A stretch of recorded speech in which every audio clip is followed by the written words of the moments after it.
Good morning, everyone. Hope you're all keeping safe and staying well. Um, we're thinking about all of you, and if you do need anything, please to get in touch with me. On Sunday morning, we hope to be able to put up a recorded service from church uh, on Facebook and also on our new Ballygreena YouTube channel. So please keep an eye out for that, and you'll be able to see it on your device or on your smart TV if you've got one of those on YouTube, hopefully from about 11 o'clock on Sunday morning, our usual time. We're thinking about the Psalms of Ascent as we share these devotions together in a slightly unusual way, and we're on Psalm 121. I want to read it to you. I lift up my eyes to the hills. From where does my help come? My help comes from the Lord who made heaven and earth. He will not let your foot be moved. He who keeps you will not slumber. Behold, he who keeps Israel will neither slumber nor sleep. The Lord is your keeper. The Lord is your shade on your right hand. The sun shall not strike you by day, nor the moon by night. The Lord will keep you from all evil. He will keep your life.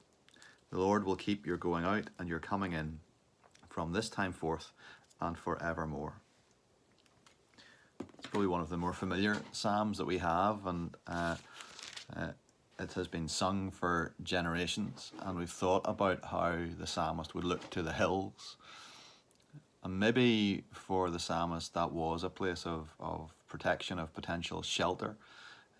If you've ever been in Israel, in the Middle East, you will perhaps have been down to the Dead Sea and seen the cliffs rising from the Dead Sea and the caves that people could take shelter in. People like David took shelter in and found protection in.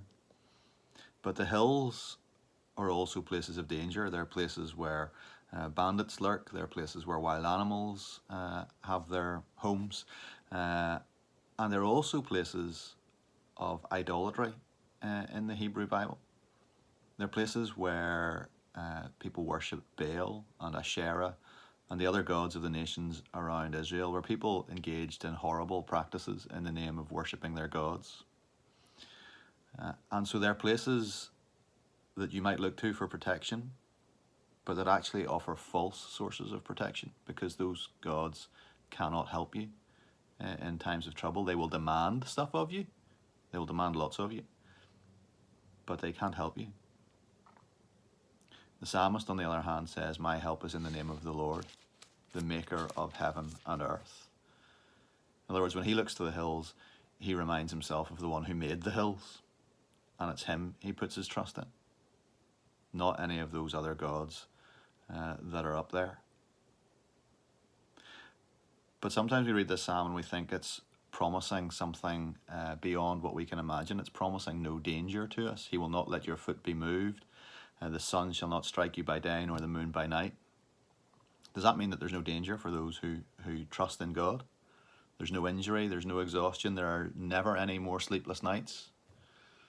Does it mean that there's no danger of us falling into sin? No danger of burnout?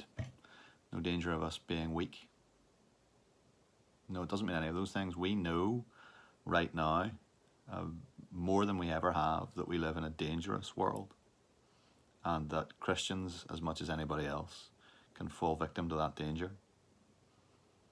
No, it means that when we go through those things, instead of going anywhere else for our help, we go to God.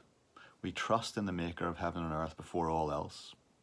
We take our medicine, we take our precautions, we do all of those things, but we don't trust fundamentally in that. We trust in God. And when we trust in God, no ultimate evil can befall us.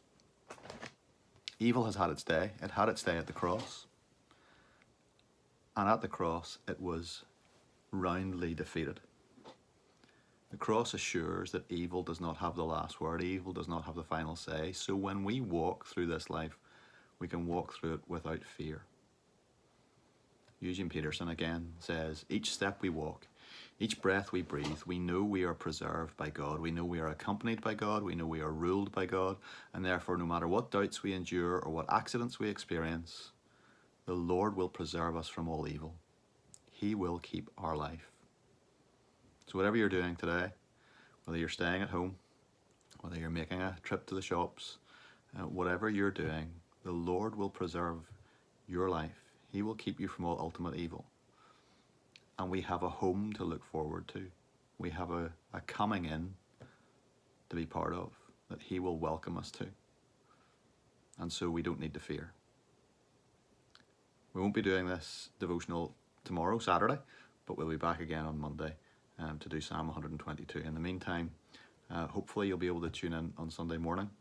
And if you do need anything, please do get in touch. Take care. God bless.